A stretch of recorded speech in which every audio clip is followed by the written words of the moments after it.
Joining me now is Alvin Bragg, and he was the Executive Deputy Attorney General for Social Justice here in New York, and was the chief of a special unit that investigated police killings. You spent most of your life fighting for police accountability, and I think that it's fair to say that the relationship between Black Americans and the police is sort of a barometer for race relations in this country.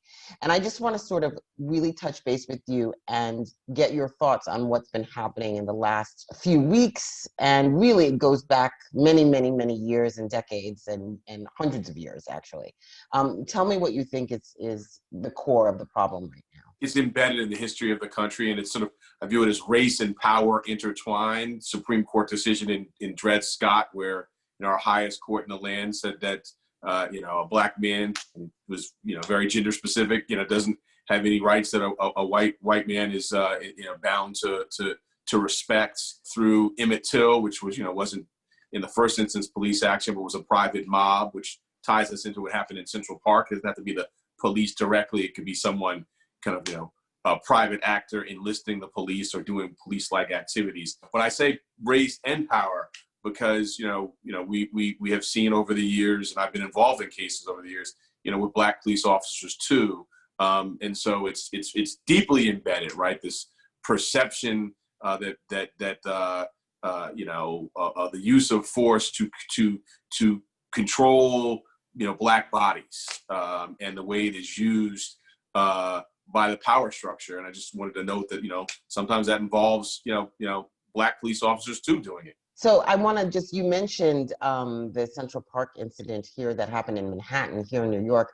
And there's definitely a connection, right, between the George Floyd murder and the phone call by Amy Cooper on the Black man, Christian Cooper, no relation, obviously, when she called the police and said that her life was being threatened.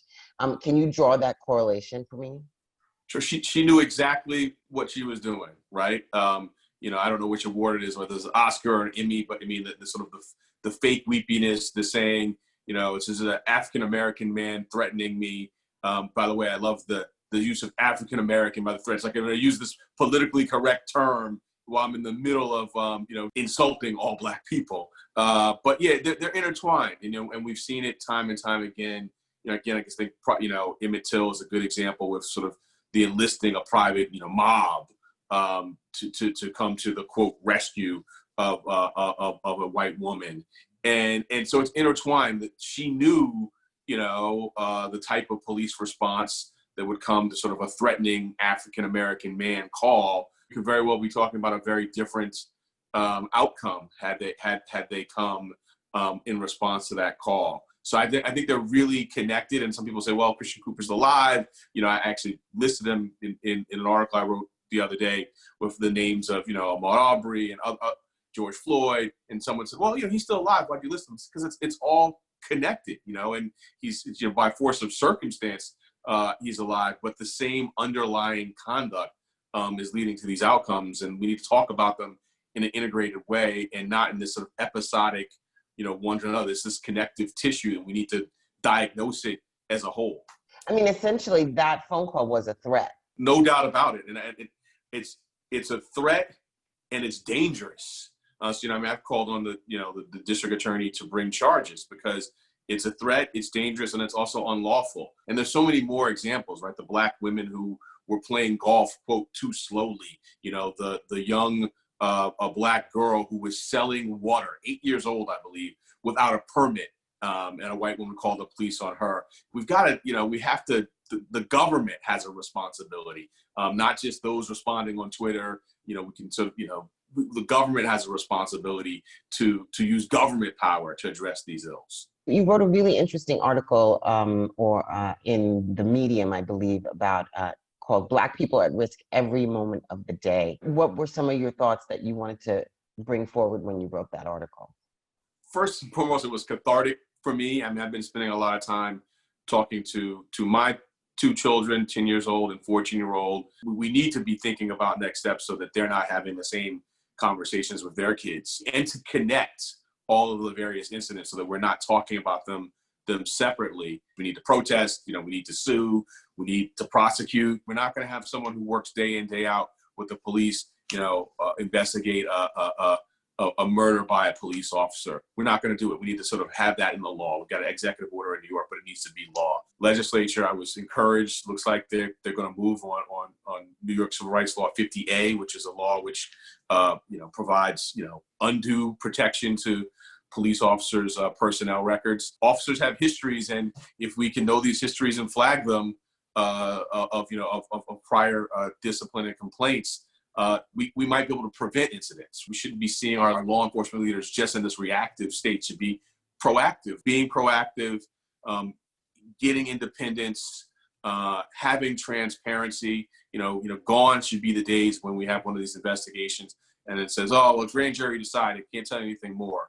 I'm seeing history repeat itself. I started working in journalism in television in 90. So this is sort of a very full circle moment where I'm seeing this happen, again to, Rodney King didn't die and George Floyd did at the hands of the police. What's changed? I think that's why you see the anger. That's why I spent much of the last week angry. I mean, a couple of years before Rodney King, I had my first time I was stopped at gunpoint. And so that was sort of started my, personal awareness that Black people are at risk every moment of every day. Then, in college during Rodney King, helping to lead, student protests. And then I've spent much of the last 20 years, really trying to push this boulder up a hill, and it feels like it's at the bottom of the hill, right? That progress, while we'd like to think there was some, really, if we're still seeing what we saw in Minnesota, or really even in Central Park, it is hard to be encouraged. And so that I've spent the last week, feeling that way. And I think so many others have. And it really wasn't until, Sunday, sort of, my day of worship with the children of my church, where I sort of was like, no, we got to pick ourselves back up. And we got to continue to fight in all the ways we have. We have to continue to protest, and have that sort of anger there. But some of the things we talked about earlier too, right? I mean, if we're not filling out the census, we're going to lose a big 10-year opportunity, right? If we're not voting out, this wild man that's in the White House, who, I mean, we're not going to go into that, the ways. But if we're not doing that, we'll be further behind. We're not even about any progress. I mean, you think about it now. We have a president who has said, told officers, rough them up a little bit when you arrest them. He said, if there's looting, there's shooting.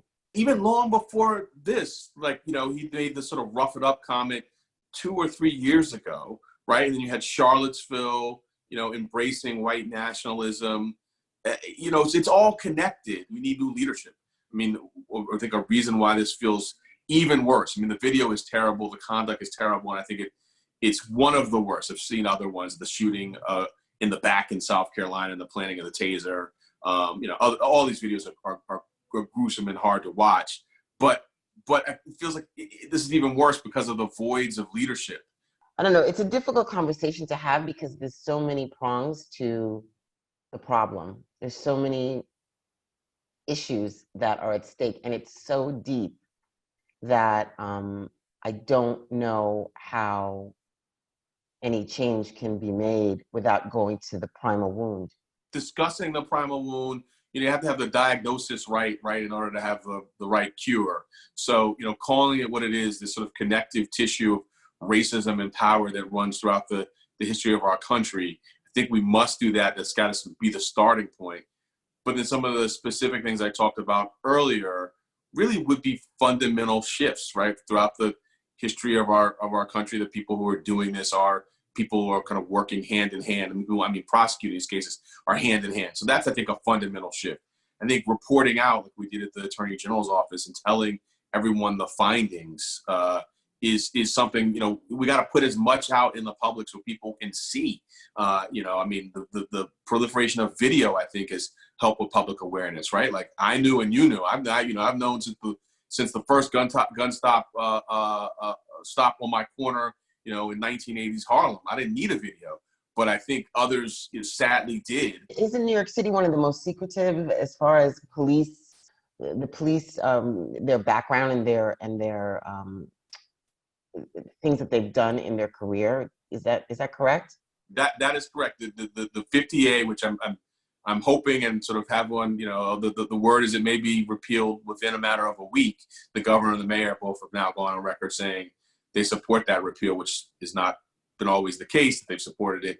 And so I think something like that would be a big change here. If used, it's got to be used, would allow private actors to get that information, but we also need government systems to sort of support that and complement those private efforts to say, okay, you have this, substantiated claim of, you've lied before. Well, we can't use you. We can't have an officer who's lied, a prosecuted FBI agent for lying in connection with his job. Can't do the job if you're gonna lie. This goes back to Cooper, right? Like, can't have a case, based on a lie. So, I think some of these things, while they're all incremental, right? Like, none of them is the panacea. They're all still important, right? So we repeal 50A, we get the special prosecutor law, we continue to sort of protest and talk about this all comes from this kind of race power interaction. We have to keep doing all of it, right? Every single piece of it, and then hopefully it leads to real change. We got to do it all. Alvin Bragg, thank you so much for joining us today. Thank you so much for having me.